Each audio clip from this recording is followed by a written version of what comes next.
one of the India's leading healthcare networks with a strong legacy of clinical excellence, ethical medical practice, and patient-centric care.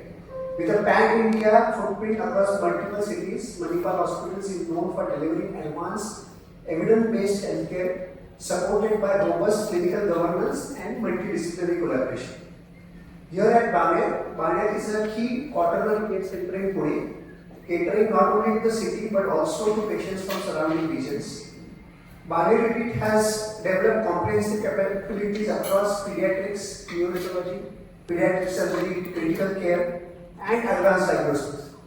Our focus has consistently been on early identification of high-risk conditions, rapid intervention, and integrated team-based care, especially in the emergency and neonatal. So before we speak about the case today, I would like to introduce the consultants who are closely involved in the care of this patient. To begin with, I would like to introduce Dr. Ujjwala Keskar ma'am. Dr. Keskar is a senior consultant pediatrician at Manipal Hospital, Baner, with over 3 decades of experience in pediatrics and childcare. She has been closely involved in evaluation and ongoing clinical management and coordination of care for pediatrics and neonatal patients in our hospital. Next, I would like to introduce Dr. Tosha Dalal ma'am. Dr. Dalal is a consultant pediatric surgeon at Baner with over 20 years of experience in managing complex neonatal and pediatric surgical conditions. She leads the pediatric surgery services at our unit and was centrally involved in the surgical decision making and operative management of this particular case. Next, I would like to introduce Dr. Mubashir Khan. Dr. Mubashir is a consultant neonatologist and pediatrician at Manipal Hospital, Baner, with over 20 years of experience in advanced neonatal intensive care. He played a key role in stabilization, intensive monitoring, and post-operative neonatal management, ensuring a continuity of care throughout the patient's hospital stay. Lastly, I would like to introduce Dr. Akshay Desle. Dr. Akshay is a consultant radiologist at Baner with expertise in cross-sectional imaging and advanced diagnostic techniques. Again, he played a crucial role in early and accurate radiological diagnosis in this particular case. Also, I would like to introduce and welcome Dr. Mr. Anand Munde sir. He is our Master Director. He is currently handling both the Baner and the Kharadi units with more than 25 years of experience, specifically in healthcare management. He has been a true leader to this particular unit and also for Manipal hospitals here in Pune. Critically ill newborn with a rare and life-threatening condition that required timely diagnosis, coordinated multidisciplinary decision making, and a seamless collaboration across pediatricians, surgical team, radiology, and the ICU teams. Given the complexity of the case, I would actually like to request the consultants themselves to walk us through the whole sequence of events. So I would like to Dr. Ujjwala Keskar. So let me tell you that this baby was born in our hospital. It was a full-term cesarean section delivery. The birth weight was around 3.71 kg. Baby had cried immediately after birth, and because this was the second time that the mother had delivered the baby, the breastfeeding was started on day 1 itself, and mother was very confident of giving peace to the baby. So by the first day, the baby accepted peace. There were no issues. On the day 2, baby started vomiting. Sometimes we see that in the normal babies also they vomit if the burping is not done properly. But this time the color of the vomitus was yellow, as against the white which we get and the curdling which we get. So the yellowish vomiting made us suspect that this could be something wrong. The baby continued to have multiple episodes of vomiting, and he passed once blood in stools also. And that's the time we advised that we should go for the ultrasound and see if there is something wrong with the baby. Okay? And then we refer the case to the sonologist, and he did the ultrasound of the abdomen. And these cases are very difficult to pick up, and because basically the baby has been normal for the first day and the second day these things happen. So we did the urgent ultrasound, and I'll hand over the mic to Dr. Akshay to tell you how he diagnosed the case. Hello everyone, my name is Dr. Akshay, I'm a consultant radiologist. So when I received the call regarding the case as it is an emergency and newborn baby presented with the repeated episodes of vomiting, when I did the ultrasound, we found there was something called as a medical coagulation. So this is a condition where there will be obstruction of the bowel, and such a babies can present with the repeated vomiting. As these cases are very difficult or next to impossible to pick up on the antenatal scans, so it becomes important to diagnose them as early as possible. So once I got the diagnosis of the patient, I immediately referred to the consultant and Dr. Parusha ma'am for the same case. Madam doctor Keskar madam आणि doctor अक्षय यांनी सांगितलं तर हे छोटंसं एक 2 दिवसांचं बाळ होतं ज्याला सारख्या उलट्या झाल्या म्हणून आपण पटकन इव्हॅल्युएशनला घेतलं. सोनोग्राफीमध्ये टिपिकल चित्र असतं ज्याच्यात इंटेस्टायनल मास रोटेशन आणि मिडगट व्हॉल्युलस ही मेडिकल टर्म आहे. त्याच्यासाठी सोप्या भाषेत सांगायचं तर आपल्या आतड्यांची एक ठराविक रचना असते पोटात.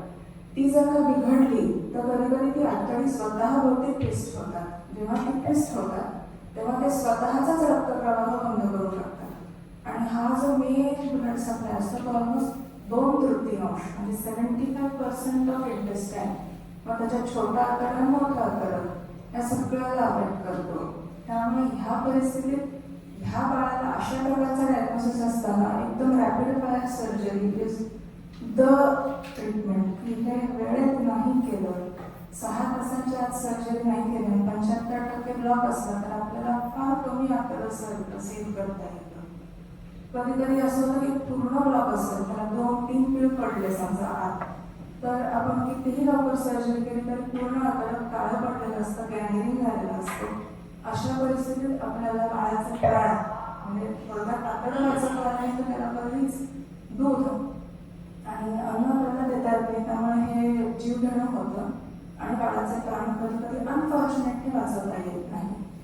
दॅट इज वाय ह्याच्यात वेळेचं इतकं महत्त्व आहे. सो जसं मला सांगितलं की ह्याला असं सोनोग्राफीमध्ये चित्र दिसलं थोडंसं एक ॲडव्हान्स्ड रॅपिडली एक एक्सरे इन्व्हेस्टिगेशन असतं ते केलं आपण आणि लगेच आईवडिलांना काउन्सिल करून काही तासांच्या आत सर्जरीसाठी घेतलं. सर्जरीच्या दरम्यान त्याच्या सगळा पिळू पडलेला होता आतड्यामधला तो सरळ केला. वेळेवरही सर्जरी केल्यामुळे पूर्ण आतड्यातला ब्लड सप्लाय सुरळीत करता आला त्यामुळे आतड्यावर काहीही परिणाम आढळला नाही आणि पूर्ण आतडं सेट करता आलं मला. यानंतर वेगवेगळ्या क्रिटिकल केअर 2-3 दिवसांच्या बाळावरती सर्जरी झाली की डेफिनेटली ICU NICU म्हणजे न्यूनेटल ICU न्यूनेटॉलॉजिस्ट हे चित्र येतात. त्यांनी छान मॅनेज केलं आणि स्पेशल टीम आमची सक्षम आहे ज्याचे 1 दिवसाच्या बाळाला किंवा प्रीमॅच्युअर बाळांना जे ॲनेस्थेशिया देऊ शकतात. सो मला सर्जरी करताना सपोर्ट म्हणून आमची ॲनेस्थेशिया टीम अत्यंत उत्तमरित्या हँडल करते सर्व गोष्टी. सो हे पार पडल्यावर काही आमचा मेडिकल आणि बाकी अँटीबायोटिक सलाईन हा सगळा सपोर्ट चालू होता. पण ही जी अगदी छोटी बाळं असतात त्यांना एक नेक्रोटायझिंग एन्ट्रोकोलायटिस नावाची कंडिशनसाठी ते खूप ससेप्टेबल किंवा ते इझिली त्याला बळी पडतात. तर ह्या बाळामध्ये पण अनफॉर्च्युनेटली त्याला ते नेक्रोटायझिंग एन्ट्रोकोलायटिस ह्या आजाराची पण ॲडिशनल हे झाली. तसे आतड्याला चट्टे उठलेले असतात आणि त्याच्यातला एक चट्टा जो जास्ती सिरियस होता तो फुटला म्हणजे बेसिकली आतडं फुटलं त्या ठिकाणी आणि बाळाला दुसरी सर्जरी लागली. सो त्या दुसऱ्या सर्जरीमध्ये हा जो खराब जे फोर्सेसनी पकडलेला आहे ते फुटलेला आतड्याचा भाग आहे आणि जे लाल लाल पट्टे दिसत आहेत त्याच्यात ते नेक्रोटिक एन्ट्रोकोलायटिस नेक्रोटायझिंग एन्ट्रोकोलायटिस सारखे पट्टे आहेत. सो हे लिमिटेड फक्त परफॉरेशनचा भाग होता तो मी काढला त्याच्यामध्ये रिसेक्शन केलं आणि आपण नवीन जोड दिला.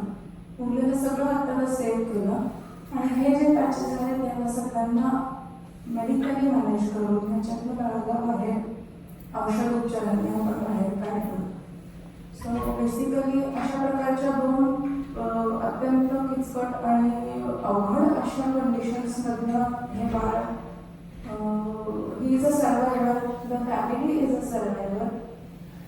सो अशा प्रकारे आपण सर्व त्याचं व्यवस्थित करून त्याला बरेच दिवस आपल्याला आपलं हिलिंग होत नाही तोपर्यंत सलाईनमधनं न्यूट्रिशनल सपोर्ट द्यावा लागतो. तर ती जी सगळी नंतरची केअर असते ऑपरेशन हा एक भाग असतो पण ऑपरेशन नंतर बाळाचं हिलिंग व्हावं ह्यासाठीची पूर्ण जबाबदारी डॉक्टर मुबशीर खान यांनी अत्यंत उत्तमरित्या पार पाडली. त्यांच्या बाजूने त्यांचा जो मेडिकल गोष्टींचा जो इनपुट आहे, मी रिक्वेस्ट करते की त्यांनी तो द्यावा. बशीर खान, मी नवजात शिशुरोग तज्ञ आहे. सो आपण जसं बघितलं मॅडमनी सांगितलं होतं की you have seen there has been challenge at every step. Keskar मॅडमना ते आयडेंटिफाय करण्यात एक चॅलेंज होता. It is very difficult, sometimes we miss out on those things. And doctor Akshay त्यांनी आपली एक्सपर्टीज करून त्यांनी ते डायग्नोज केलं. Because unless and until you know what you are treating you cannot treat it. So his diagnosis gave us a path forward. Dr. Paritosha strived hard and hard every time. As you must be seeing how much challenges she had to do. Dr. Chena, can I have the image of जी गुलाबी आतडी आहे that is a normal one आणि जे red patches तुम्हाला दिसतात ते आहे नेक्रोटायझिंग एंटेरोकोलायटिस, ज्याबद्दल madam आपल्याला सांगत होते. सो त्यांचे challenges surgical always a big challenge, but when it come to medical management we do not enter in side. But बाळाला ओव्हरऑल मॅनेज करणं is a risk here. It's a thing that we have to be more cautious and specially in the kids which is like त्यांची immunity नसते. दे डोंट हॅव एनी अदर सोर्स. आता जस्ट इमॅजिन एका माणसाचं जर पातळीच काम करत नाहीये, so how will you feed the child? That is the biggest challenge. जर बाळाला फीड नाही मिळालं तर बाळाचं वजन वाढ कसं होणार, बाळ इम्प्रूव्ह कसं होणार? So that was a basic thing that we were stuck at. जेव्हा पहिले ऑपरेशन झालं त्यावेळी वी वर स्ट्रगलिंग की एकदा बाळाचे ते ॲस्पिरेट कमी झाले तर आम्ही दूध सुरू करू, थोडंसं तरी मम्मीच्या दूधमधून इम्युनिटी बाळाला मिळेल. But again the baby went into the necrotizing enterocolitis. We could not start any of the feed here. Second operative नंतर we with the necrotizing enterocolitis so much that we have to go slow with the feed, and eventually with antibiotic and other management then we came on to the point where we started the feed. Considering all these events, it took almost 23 days for the baby. The path खूपच difficult होते. It was not easy. हे सगळं चांगलं जाते. आणि या सगळ्यांमध्ये the support which I had from my team, from my management team, from our head of the unit, Dr. Mote, they were continuously providing me support for this and they were pushing on to it. But यात सर्वात जास्त जो मला support दिले त्या बेबीच्या पेरेंट्सनी. त्यांनी कोणत्याही स्टेजला त्यांनी गिव्हअप केलं नाही. एखादा आपल्या स्वतःच्या बाळावरती जेव्हा आपण काही करतो it takes lot of what you say, you need that thing, courage to get your baby to onto the table for that, and this baby has gone twice. Okay, so I would say that all this was possible with the expertise, but that all maximum share also goes to the parents की त्यांनी आमच्यावर विश्वास ठेवला, आमच्या management वरती विश्वास ठेवला की आम्ही त्या बाळाला त्याच्यातून बाहेर काढू शकतो. So I think that is all that I need to say. Baby is following up with us. Baby is almost like parts of the 3.7 mother. Now baby's weight is around 5.3, 5.2. And baby feeding पण tolerate करतो. जे आपल्या या सर्जरीचे complications असतात, जसे की if you have some perforation किंवा तो सेगमेंट काम करत नाही तर बाळाला कंटिन्युअस मोशन्स होणं किंवा रिकरंट पोटाचं इन्फेक्शन होणं. So now it is not there. Baby आता फीड चांगलं टॉलरेट करतोय म्हणून बाळाच्या वजनमध्ये पण आपल्याला हे दिसले की there is lot of better weight gain. The child is growing well in all the parameters, both the height as well as the head. And most important आपण न्यूरोलॉजिकलचा विचार करतो कारण एवढं स्ट्रेसमधून तो बाळ पहिल्या दुसऱ्या दिवशी निघाला. So now baby is clinically and neurologically also intact. जेव्हा बाळ मम्मीच्या पोटामध्ये असतं तो सी इट इज लाईक खूप वेळा you are looking inside of inside. So पहिले मम्मीचं barrier, there is lot of intestine and then comes the uterus. ते युटरसमध्ये बेबी आणि त्याचे पण इंटेस्टाईन आणि ते एवढे. आता this image seems to be big but if you see आपली जी करंगळी असते त्यापेक्षा ती बारीक ते सेगमेंट आहे. So it is very difficult even for the radiologist to identify if there is a evident perforation असेल तर ते दिसतं त्यांना की तिथं निघतंय.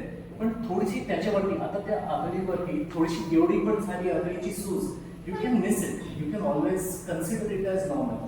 सो अँटीनेटल स्कॅन जे होते it cannot be like we cannot say it is miss, it can be a spontaneous पण व्हॉल्व्युलस होऊ शकतो की पहिले सगळं नॉर्मल होतं पण वेन यू स्टार्टेड फील आणि गटचं मोमेंट सुरू झालं it can go to spontaneous volvulus. So these are the cases which are known. असं बघितलं तर माल रोटेशन ही एंटिटी जी आहे की ज्याच्यात आतड्यांची ठेवण नॉर्मलपेक्षा वेगळी झालेली असते.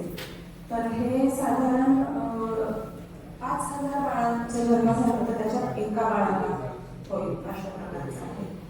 हे मार्गदर्शन झाल्यावरती ते जेव्हा ट्विस्ट होतं त्याच वेळेला ते ऑब्स्ट्रक्शनच्या रूपात किंवा त्याच्या ब्लड सप्लायच्या रूपात कॉम्प्रोमाइजच्या रूपात ते येतं. सो साधारणतः आपण जर बघितलं तर सरासरी वर्षाला मला वाटतं की 10 ते 15 केसेस अशा प्रकारच्या दरवर्षी मिळत असतील साधारणतः सगळे जे काही मेडिकल सेंटर्स आहेत त्याच्यापैकी. आणि जनरली पहिल्या आठवड्यात किंवा साधारण पहिल्या महिन्याला 30 ते 40% बाळं ह्या कंडिशनची सिम्पटमॅटिक होऊन येतात. क्वचित प्रसंगी किरकोळ ट्विस्ट आणि अनट्विस्ट असा प्रकार होत राहतो. त्या बाळांना सारखं पोट दुखतं किंवा अनियमित पचन न होणं असं म्हणून ते जरा थोड्या लेट स्टेजला पण येतात. जनरली वयाच्या पहिल्या वर्षापर्यंत 70% बाळांची डायग्नोज होतात. सो ह्याचं प्रेझेंटेशन हे विविध वेळेला होऊ शकतं. बेसिकली ते इमर्जन्सीमध्ये येतात जेव्हा ते सडनली आता आतडं हलत असतं आपल्या अंगाला पुरडं पुरत असतं ते स्लिप होतं ज्यावेळेला ट्विस्ट होतं स्वतः होती त्यावेळेला अचानक इथं बंद होऊन जातं त्याचं तोंड आणि त्यावेळेला ते एकदम तडकाफडकी सगळी बाळी येतात.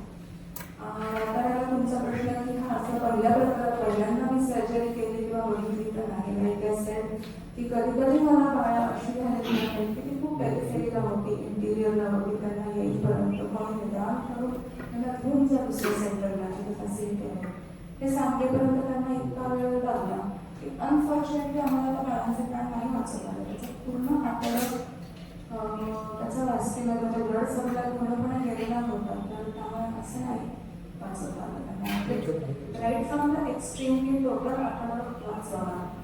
त्याच्यानंतर कधी कधी लिमिटेड भाग फक्त खराब झालेला असतो तर तेवढा फक्त काढणं.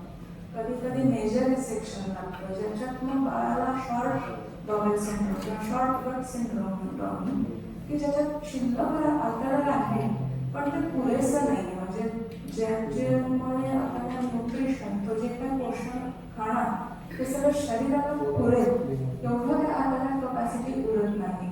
मग त्यांना ॲडिशनल न्यूट्रिशनल सपोर्ट लागतो आणि लास्ट स्टेज म्हणजे आपल्याला काहीच वाचवता येत नाही. तर ह्या सगळ्या एंटायर स्पेक्ट्रममध्ये आपल्याला कुठेही ती बाळं असू शकतात. आपण किती लवकर ते बाळ पोचतं आणि त्याच्यानंतर किती पटकन त्याला सर्जिकली करेक्ट करतो त्याला उपचार करतो याच्यावरती बाळाचं पूर्णपणे भवितव्य अवलंबून. नमस्कार. आज इथं मी तुम्हा सर्वांना एका 3 दिवसांच्या बाळामध्ये झालेल्या एका जटिल शस्त्रक्रियेबद्दलची माहिती देणार आहे.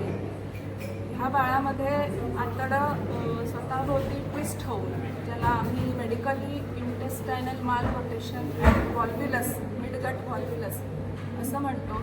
ही परिस्थिती निर्माण झालेली होती ज्याच्यामुळे दुसऱ्या दिवसा 2 दिवसांच्या बाळामध्ये अचानक उलट्या सुरू झाल्या होत्या.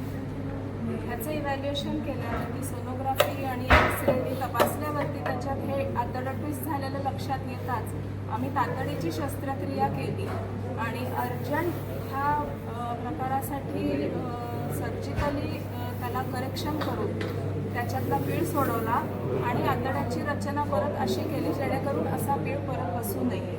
या शस्त्रक्रियेत सर्व पूर्ण आतड्याचा भाग आम्हाला वाचवता आला, रक्तप्रवाह सुरळीत करता आला. त्यानंतर ह्या बाळाला NICUमधली केअर लागली आणि ह्या बाळांमध्ये जनरली नेक्रोटायझिंग एन्ट्रोकोलायटिसचं बराच म्हणजे इन्सिडन्स असू शकतो. ते ससेप्टेबल असतात. अनफॉर्च्युनेटली ह्या बाळामध्ये तसं त्याची नेक्रोटायझिंग एन्ट्रोकोलायटिसची पण अवस्था निर्माण झाली आणि त्या परिस्थितीत त्याला छोट्या आतड्यात एक छोटं परफोरेशन म्हणतो आतड्यात रोग पडलं आणि त्याच्यासाठी त्याला दुसरी शस्त्रक्रिया लागली ज्यात थोडासा भाग जो परफोरेशनचा होता तो काढून आतड्याला नवीन जोड देण्यात आला.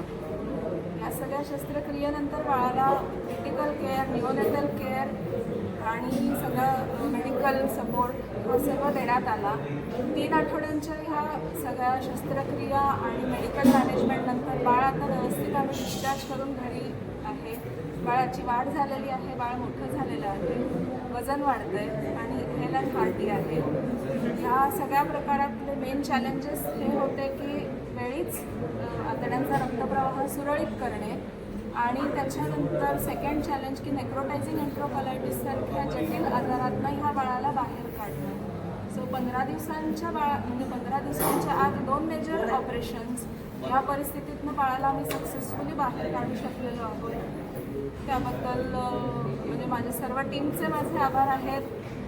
आनंद मोटे सरांचे आभार, कारण की ही सगळी फॅसिलिटी इन्फ्रास्ट्रक्चर दिलेलं आहे आणि पूर्ण मणिपाल हॉस्पिटल बाणेरमध्ये आमच्याकडे ह्या सर्व प्रकारच्या परिस्थिती हँडल करण्यासाठी पिडियाट्रिशियन, निओनेटॉलॉजिस्ट, रेडिओलॉजी, ॲनेस्थेशिया टीम, ओटी टीमचा अत्यंत मोलाचा सहभाग आणि सपोर्ट राहिल्यामुळे आम्हाला हे यशस्वीपणे सर्व पार पाडता आलेलं आहे.